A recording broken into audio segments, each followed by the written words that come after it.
Please hold your questions until the end.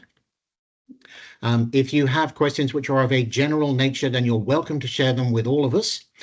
If they're more complex or they're just specific to yourself, perhaps, then please, I'm very happy to take them offline. Please note, however, that all questions asked, however they are asked, will be compiled together and the answers will be circulated to all of you who have attended here this morning.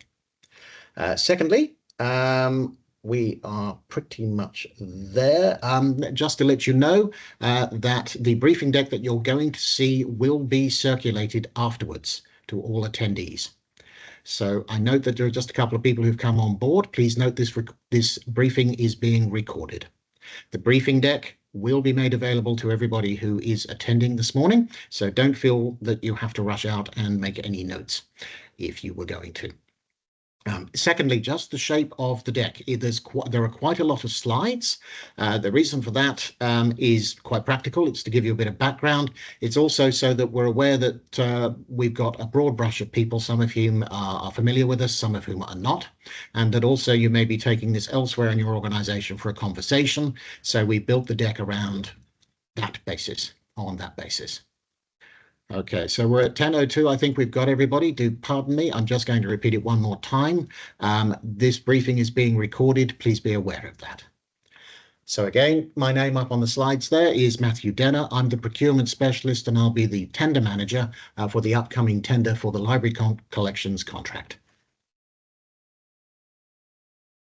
So first of all, acknowledgement to country. We acknowledge the traditional custodians of the lands and their elders, past, present, and emerging.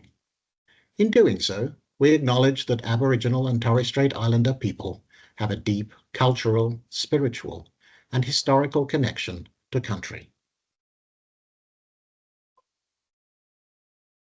So, in practical terms, why are we here? Straightforward slide here. PA has a current offering in this space, in the library space, and we are tendering for a replacement.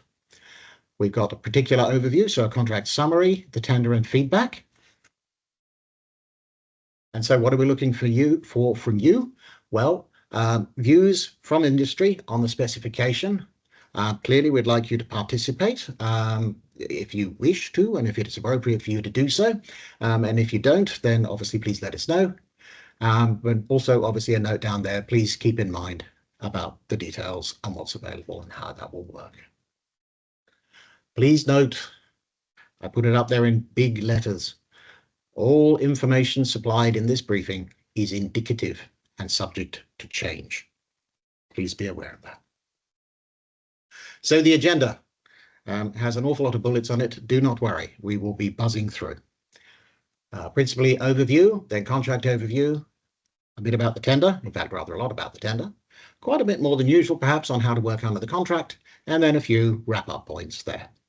As mentioned, questions, please hold them till the end, if you have any. So for those of you not familiar with us, we have been around for quite some time. Tragically, I'm older than the company. This gets more and more depressing every year when I do one of these. But as you can see, we began particularly with Melbourne and the 14 other councils, and we've gradually expanded down the years. Principal element was the acquisition of which was the specialist aggregator for the Catholic Church. That was perhaps about 6 years ago. And that has made us very much a national business with a very broad brush of suppliers, principally in the local government space, but also spreading across the not-for-profit and aged care and healthcare. Thank you. If you're not on mute, could I ask you to do so? And sorry, many apologies. Just to confirm again, the briefing is being recorded. Summary of services. There are a number of things that we offer, obviously publicly tendered, standing offer contracts. That's what we're here to talk about today, but you can see that there are a number of others. Also, one of the reasons we have a particularly effective piece of work here and a piece of business is that our QA and our accreditation. I understand that the accreditations, we've been accredited now for perhaps somewhat over 20 years, and I believe that that is continuous. So that is something to bear in mind. Benefits to members, just a straightforward sort of select Hollywood Squares scenario there. For them, precisely, saves them time and resource. in terms of running RFTs. It's a broad product offering. They can opt in at any time during the contract term, and many do. And obviously, it's a compliant process, which is of particular relevance to all of our members, but I would suggest particularly to the local government. From yourselves, the perspective of suppliers, you can see a lot of these is just a sort of a slight change in the words, but in essence, it's the same thing. In principle, it'll save you time in terms of responding to RFTs. It gives you the access to Procurement Australia members, or enhanced access. Obviously, we've got our own sales team that is out there constantly promoting the contract in a supplier neutral fashion, but nevertheless, it's doing that as well. And obviously, it gives you enhanced status. I think one of the other things is, look, obviously, as you may or may not be aware, we have a number of different contract offerings covering a broad industry area. So we have penetration into a lot of members and clients, perhaps of yours, in other areas. And so we have sort of the, I suppose, the supermarket sweep advantage. They may not yet currently be using us for the library contract, but they may well be using us for something else. And this is something which can be of advantage to leverage. Contract overview, pretty much what it says on the tin: library collections, furniture, equipment, and associated requirements. There is a number, there is a term. So principal period, that's a fixed period, 2 years, and then options to extend, 2 times 12 months. Start July 25, expiry June 27. That's the principal period. Draft specifications, as said, they're still under review. I expect to make them available toward the end of this week. Copy available on request. Please do send me an email. If you don't have it, then you'll see this at the end of the deck. Obviously, closing date for comments or suggestions is the end of the month, just before Halloween. Please consider the questions there or points that you might want to think about if you have any comments to make. The objectives are pretty much as you would expect. Local public sector compliant tender process, provide a panel that gives the members experienced contractors to use, and so on and so forth in relation to RFQ activity. Tender scope. There are a number of categories. You can see that they are still to be finalised.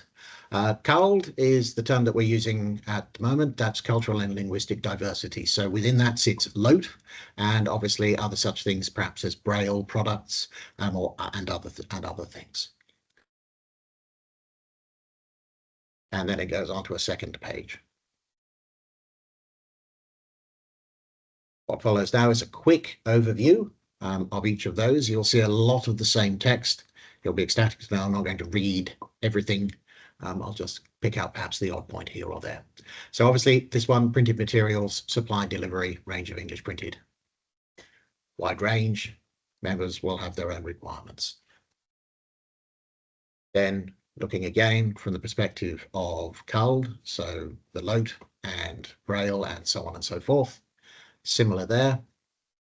Full range of languages will be listed. In terms of printed newspapers and magazines, pretty much again, as you would expect. We have combined, obviously, the printed magazines both into the English and LOTE into the one category. Obviously, digital collections follows the same line as well. You can see that you've got a number of things in there in terms of the materials. May include, but not limited to. Audio visual. That'll talk again a number of things there, also academic materials. In terms of category 6, so this is the cataloguing and processing and consumables.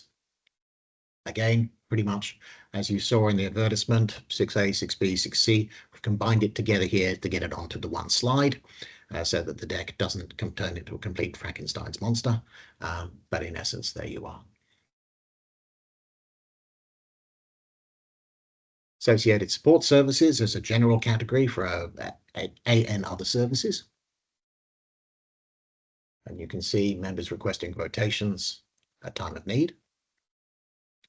Similarly, same approach library management systems, also the RFID, library furniture and shelving. Again, you've got standard and customized. We're seeking here in this space. And deliverables, just a certain, may include not limited to. In terms of digital discovery and so on and so forth, again, members requesting quotations at time of need. Deliverables may include but not limited to. I note that we're recording, but obviously the dialogue that I'm providing is the basis that people will actually be looking at these slides as well, not merely listening. And moving on to the latter couple of categories, you've got program support, non-traditional library, and again, request quotation, point of need. And then last but by no means least, because when you need them, you really need them, library remove lists.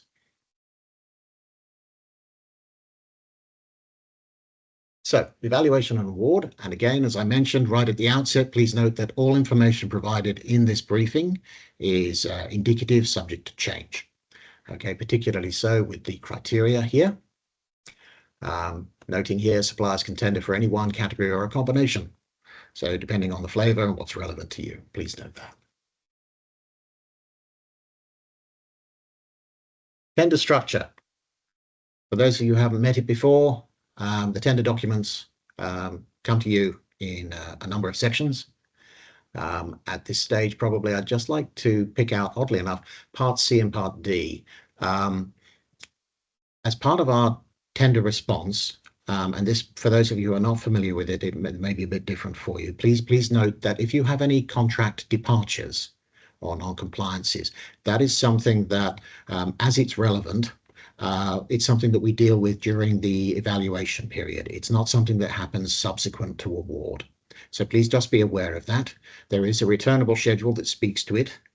If in your general flow, this is any response that you're considering runs through your commercial team, and then afterwards goes to your legal team, please make sure that you consider that you need to perhaps loop them in earlier into the process. Okay, very important. In terms of your responses, obviously, particularly Part E and Part F for the returnable schedules. The returnable schedules themselves, again, to be finalized.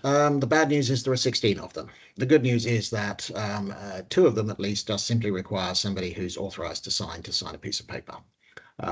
What I was just talking to you about in terms of contract departures, you'll see on the right-hand side near the bottom, Schedule 14, proposed contract departures. Okay, if you have any, or you may have any, and should you be making a submission on all that follows all the qualifiers and disclaimers, please just do make sure that you can you put it past your legal team. Okay, otherwise it's largely straightforward in terms of process. As I say, may be subject to be finalized. Okay. So thank you. I think there's a couple of new people. Do pardon me for probably the 4th or the 5th time, but I just want to remind you this briefing is being recorded. Thank you. So the tender process, yes, it's me. And yes, those are the things that I'm responsible for. In terms of the broader contract responsibilities, we're now sort of moving on to the how does it work and various other bits and pieces. And this is just, again, for those of you who perhaps are familiar with panel arrangements, this is very much, I appreciate, yes, we know. We build these things very much on the basis that you might be handing it to people who don't. So please do bear with us. Again, the timetable, again, indicative. So today we've got the briefing. Thank you very much. At this point, we're looking at going out in late November, so about a month from now. We're closing before Christmas, and then we're looking to award towards the end of March to begin July 25. So downloading, we run via Tenderlink, okay? We make that clear. Please note that if you get the documents from anywhere else, it'll be ineligible, okay? Your tender will be ineligible. As is standard with this sort of thing, we will also run a forum in Tenderlink, and that will be open up until a week before the tender itself closes. Okay, so once the tender goes live, everything, any Q&A goes through the forum. Okay, before it goes live, you can give me a call, and that'd be good. Or send me an email. The usual advice, guidance, request, plea in terms of responses.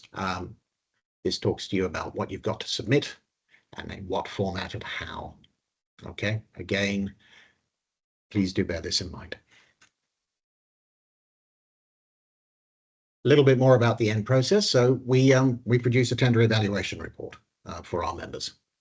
And this is an overview of what sort of things are in there and why you might be perhaps interested to know about it. Please feel free to take advantage of what we're saying here. Again, it's indicative.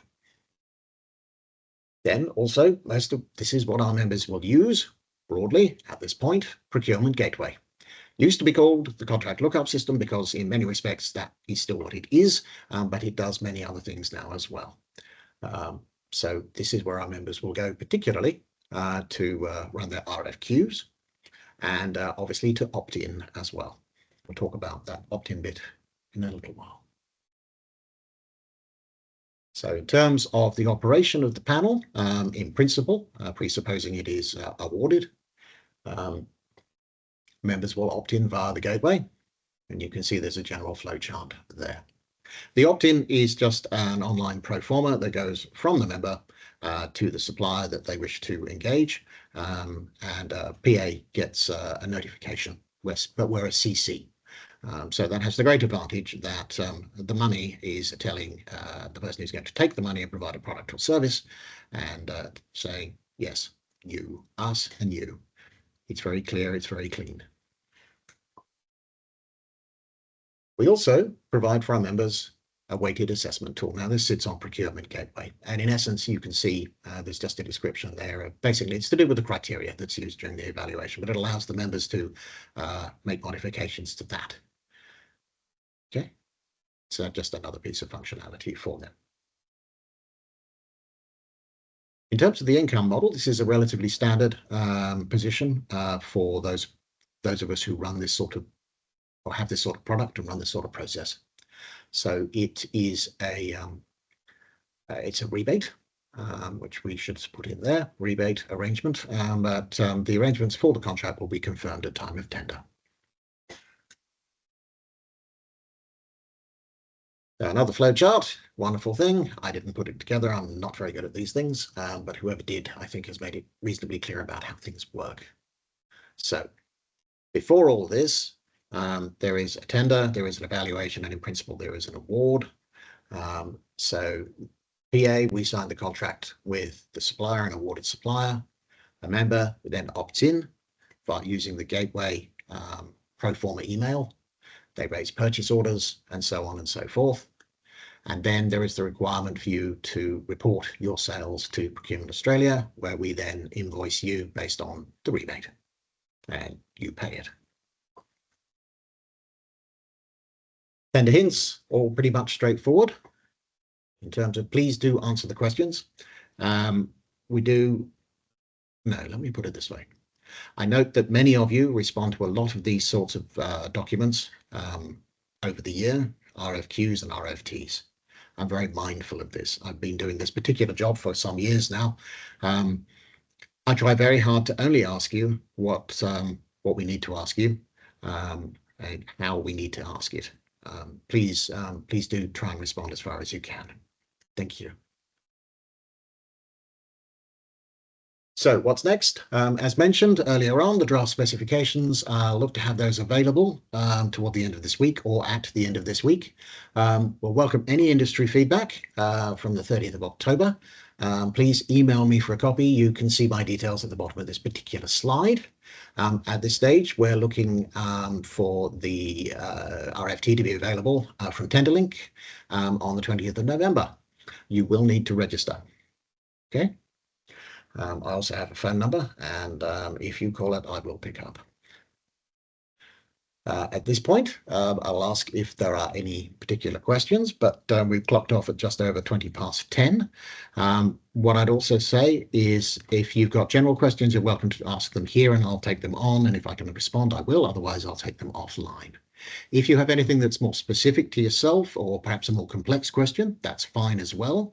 Please just send them to me separately.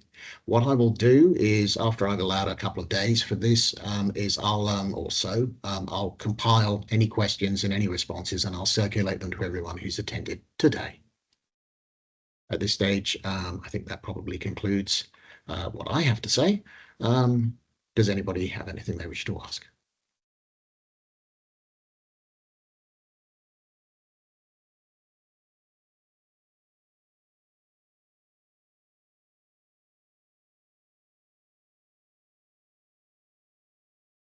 The question, Matthew. This is Jeff from Intraspace.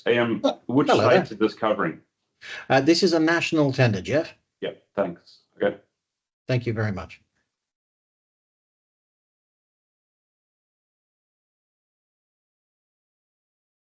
Any other questions at this stage?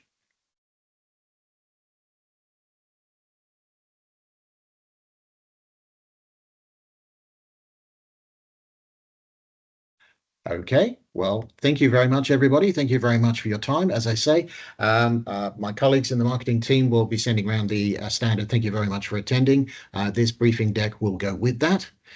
Please, if anything does occur to you between now and the tender going live, then please do feel free to reach out. In terms of Q&A, I'll allow probably about 24 hours for anybody to come up with any questions in relation to this briefing.